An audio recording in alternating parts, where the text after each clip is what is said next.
Last year, get this, a survey revealed that 226 million vacation days go unused every year in our country. Huh?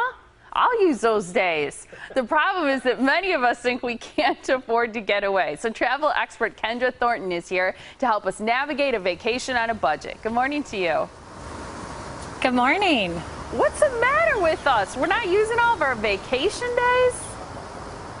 I know, it's crazy. I think in a lot of cases people feel like maybe taking vacation is just too expensive for them right now. And that's one tip I really am trying to tell people is don't get set on maybe one specific destination this summer. Think about what kind of vacation you want to take, what you could spend, and then go out and find a deal that really aligns with your criteria. And one tip that is a really great way to help save money is to maybe go on vacation with another family where you could share in the expenses, such as renting a home together and then splitting up the costs of groceries and maybe a rental car or whatever else you might need while you're there. That's another way that you could save some. What about large families who will say they can't afford to fly everybody in the family to a destination?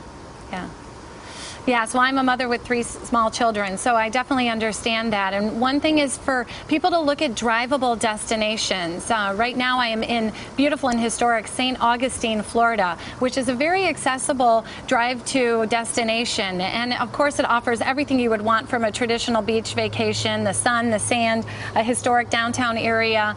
But on top of that, this year marks the 500th anniversary of the founding of Florida. And what's exciting about that is because of that, they have a lot of special events happening here in the state throughout the year, and especially this summer. You'll notice over my shoulder the large sailing vessel. That's an exact replica of a 16th century Spanish sailing ship. It was created and built to commemorate the 500th anniversary. And what's exciting is you can actually get on board and tour it and see how those early adventurers that came to this land lived and sailed. And on top of that, there are miles of unobstructed beaches here where you can even find fossilized shark's teeth that are millions of years old. And one tip too, for those that are driving this summer, is to look for free mobile apps like the free YP Local Search and Gas Prices app.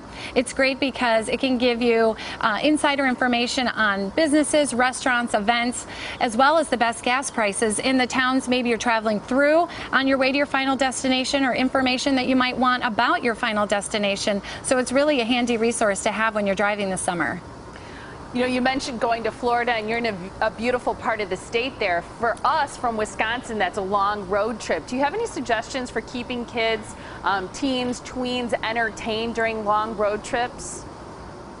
Yes, absolutely. I mean, certainly pack a lot of snacks, movies, any kind of technological devices that can keep them occupied, but also make the most of the ride. Turn the ride into a part of the vacation. I mean, there was a new survey that found that 85% of Americans wish they spent more time outside. So when better to do that than the beautiful summer months? And the National Audubon Society and Toyota have teamed up together to create the Exit the Highway program, which is really encouraging families to drive the scenic route this summer. And they have an online interactive nature map that will help you kind of pinpoint maybe hiking trails or outdoor parks that you would want to visit, even local wildlife along whatever route you might be driving across the country. So it's really a fun website to look at, and maybe get your kids involved in picking out a couple stops you want to make along the way, and maybe every 2 hours you have a scheduled stop to stretch your legs, and really it could make that drive much more fun.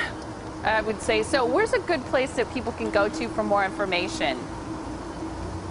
People can go to moretipsforyou.com. They can also follow me on Twitter at Kendra Thornton. And will they find out more about that mobile app too that you mentioned? Yes, everything there. Fantastic. Kendra, good to talk to you this morning. Thank you for those great tips. Thanks for having me. And there again is that website. It's moretipsforyou.com.